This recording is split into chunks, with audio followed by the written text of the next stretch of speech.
Ethics आपके zero हैं, आप बायजूस बन सकते हो। ब्रांड बना, करोड़ों खर्च किए, आईपीएल तक स्पॉन्सर किया और फिर पब्लिक ट्रस्ट इतना गिर गया कि ब्रांड कभी रिकवर ही नहीं कर पाया। उनके यूट्यूब वीडियोस को ब्लॉक करवा दिया गया। लेकिन जब Mister who is the boss ने AI प्लस फोन पर वीडियो रिलीज किया, ब्रांड इमेज को बहुत बड़ा झटका लगा। How much ethics in marketing is enough. एक इंडियन हस्बैंड ने अपनी वाइफ को छोड़कर एक न्यूजीलैंड की लड़की से शादी कर ली क्योंकि his wife was dark skin. लेकिन उस लड़की ने फिर यूज किया साफे का anti tan cream and she got so fair skin कि अब उसके पति का रोज 100 बार मिस कॉल आता है। ये स्टोरी आपको साफे की एड्स लाइब्रेरी में मिल जाएगी। And there was a lot of flag this brand got on social media which raised an important question. Marketing में सही और गलत कैसे डिफाइन होता है। लास्ट ईयर मुझे बैंगलोर के एक कॉलेज में टॉक देने के लिए बुलाया गया और वहां एक प्रोफेसर ने मुझसे सीधा सवाल पूछा कि as a marketing professional what's your take on ethics in marketing. और मैं ऑनेस्टली 1 मिनट के लिए रुक गया क्योंकि ये सवाल लगता बहुत सिंपल है लेकिन इसका आंसर थोड़ा डिफिकल्ट है। देखिए, जब मार्केटिंग में एथिक्स की बात आती है, लोग 2 कैंप्स में बढ़ जाते हैं। एक कैंप कहता है मार्केटिंग में सब चलता है, रिजल्ट्स आने चाहिए, और दूसरा कैंप कहता है नहीं, marketing should be 100% honest and 100% transparent. लेकिन रियल वर्ल्ड में दोनों गलत है क्योंकि अगर एथिक्स आपके जीरो हैं, आप बायजूस बन सकते हो। ब्रांड बना, करोड़ों खर्च किए, आईपीएल तक स्पॉन्सर किया और फिर पब्लिक ट्रस्ट इतना गिर गया कि ब्रांड कभी रिकवर ही नहीं कर पाया। लेकिन अगर आप ये सोचते हो कि मैं तो फुली एथिकल हूँ, मुझे ट्रांसपेरेंट रहना है, तो भी प्रॉब्लम है क्योंकि तब क्या आप विद ट्रांसपेरेंसी के साथ बोल पाएंगे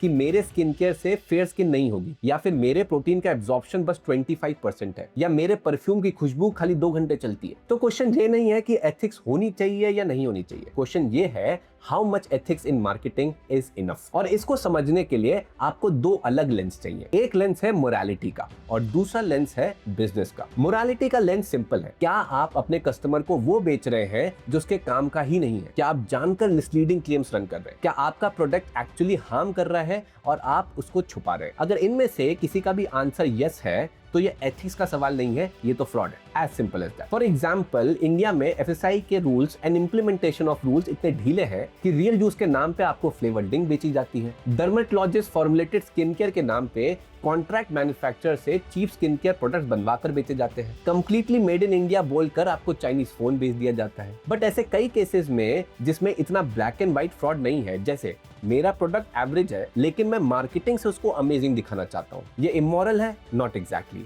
ये रिस्की है? For sure. क्योंकि एक बार कस्टमर को लगा कि मार्केटिंग से रियलिटी मैच ही नहीं करती है तो ट्रस्ट परमानेंटली ही खत्म हो जाता है। अब एथिक्स को देखते हैं दूसरे लेंस से, बिजनेस के लेंस से। बिजनेस लेंस से एथिक्स का मतलब है क्या मेरी मार्केटिंग सस्टेनेबल है? सोचो एक बार, आप एक एड चलाते हो, एग्जैजरेटेड क्लेम, फोमो क्रिएट करते हो, फर्स्ट मंथ कन्वर्जन अच्छी आई, सेकेंड मंथ रिटर्न्स बढ़ने लग गए, थर्ड मंथ रिव्यू नेगेटिव आने लग गए, 6 मंथ तक कैक इतना बढ़ गया कि अब एड्स चलाना आप अफोर्ड ही नहीं कर पा रहे। ये अनएथिकल मार्केटिंग का एक रियल कॉस्ट है। ये मोरालिटी का सवाल नहीं है, ये यूनिट इकोनॉमिक्स का सवाल बन जाता है। अनएथिकल मार्केटिंग शॉर्ट टर्म में काम करती है लेकिन लॉन्ग टर्म में वो आपके बिजनेस को अनसस्टेनेबल भी बना सकती है। बायजूस इसका सबसे बड़ा एग्जांपल है। एग्रेसिव सेल्स टैक्टिक्स, पेरेंट्स को फोन करके प्रेशर करके EMI पे कोर्स बेचना, शॉर्ट टर्म में इंडिया का मोस्ट वैल्यूड एडटेक कंपनी। लेकिन जब ट्रस्ट गिरा तो इतना गिर गया कि ब्रांड का नाम ही टॉक्सिक हो गया। In recent examples, AI phone launch हुआ इंडिया में जिसमें काफी यूट्यूबर्स ने पॉइंट किया कि डिस्क्रिपेंसी है between claims of completely made in India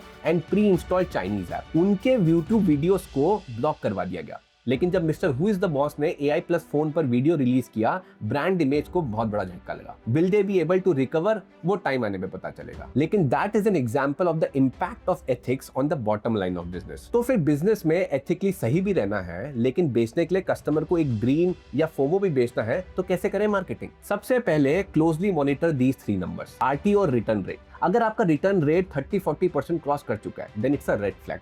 इसका मतलब कस्टमर को जो दिखा रहे हैं वो मिल नहीं रहा है। मार्केटिंग ने कुछ और बोला, प्रोडक्ट ने कुछ और ही डिलीवर किया। Second, check repeat purchase rate. अगर आपका 6 से 12 महीना पुराना D2C ब्रांड है और आपका रिपीट रेट 10 से 12% से नीचे है तो कस्टमर एक बार आया, एक्सपीरियंस मिला और उसने डिसीजन ले लिया कि मैं वापस नहीं आऊंगा। ये कस्टमर का एक साइलेंट रिव्यू है, वो बोलेगा नहीं बट वापस आएगा नहीं। और लॉन्ग टर्म में LTV देखो, लाइफ टाइम वैल्यू पर कस्टमर। अगर वो क्वार्टर एंड क्वार्टर गिरता जा रहा है तो कस्टमर आप पे ट्रस्ट नहीं कर रहा है और बिना ट्रस्ट के आप हर नए कस्टमर के लिए ज्यादा खर्चा करोगे और पुराने वाले को जाते रहने दोगे। In a situation where your return rates are high, LTV is lower, do a customer survey and identify the reason. We did the same exercise for a skincare brand. Campaign was कि serum is suitable for all skin types. The product was good, it was showing decent results, but it was reacting on sensitive skin. It was causing rashness and redness. The brand took action and specifically started mentioning on the ads and even on the product page, consult with a dermatologist if you have sensitive skin. And due to this, they saw significant improvement in return rates. एक और radical option है,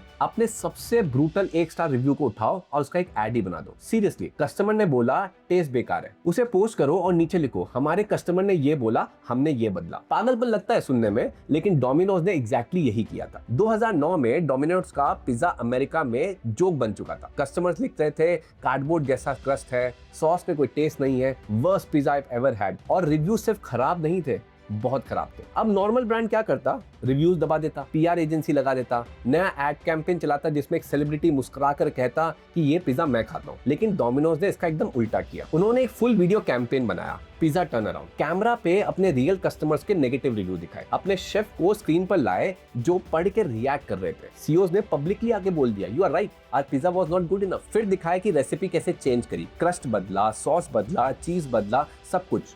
result, launch के बाद पहले quarter में same store sales 14.3% से बढ़ी. ये डोमिनोज की हिस्ट्री का सबसे बड़ा क्वार्टरली जंप था. स्टॉक प्राइस 2009 में $8 थे, आज कुछ सालों में $400 क्रॉस कर चुका है. क्योंकि जब एक ब्रांड पब्लिकली बोलता है ना कि हम गलत थे, तो कस्टमर के दिमाग में एक स्विच फ्लिप होता है, ट्रस्ट वापस आ जाता है. और वो ट्रस्ट मैन्युफैक्चर्ड नहीं होता है, वो अर्न ट्रस्ट होता है. तो आप भी ये करो, अपने सबसे अनकंफर्टेबल रिव्यू को उठाओ, उसे छुपाओ मत, उसे एक ऐड बनाओ, दिखाओ कि ये बदला. जो ब्रांड अपनी गलती ओन करता है वो कस्टमर की लॉयल्टी अर्न करता है. और जो सिर्फ 5 स्टार स्क्रीनशॉट चिपकाते रहते हैं उसे कोई बिलीव नहीं करता. वल्नरेबिलिटी मार्केटिंग का सबसे अंडररेटेड वेपन है. एथिक्स इन मार्केटिंग का सवाल ब्लैक एंड व्हाइट तो नहीं है, लेकिन डायरेक्शन क्लियर है. जो ब्रांड ट्रस्ट कंपाउंड करता है उसकी मार्केटिंग कॉस्ट रिड्यूस होती है. एथिक्स खर्चा नहीं है, एथिक्स एक इन्वेस्टमेंट है. अगर ये काम आया, शेयर करो उस फाउंडर के साथ जो अपनी मार्केटिंग को ग्रे जोन में फिगर आउट करवाए.